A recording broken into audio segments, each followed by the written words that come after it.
காலையில் ஏஞ்சோடனே நான் ரெகுலராக பண்ணுற ஒரு விஷயம் என்னென்னா, பின்னாடி பக்கம் இருக்க ஜன்னல் ஓப்பன் பண்ணிவிட்டு தான் ரெஃப்ரெஷ் ஆகிட்டு முன்னாடி பக்கம் டோர் வந்து ஓப்பன் பண்ணுவேங்க.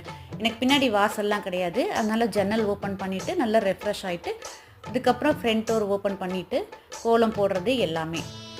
இங்கே கோலம் போட்டு முடிச்சுட்டு நேராக கிச்சனில் போய் விளக்கேற்றி சாமி கும்பிட்டு தான் அன்றைக்கி நாள் என்னோடது ஸ்டார்ட் ஆகுங்க.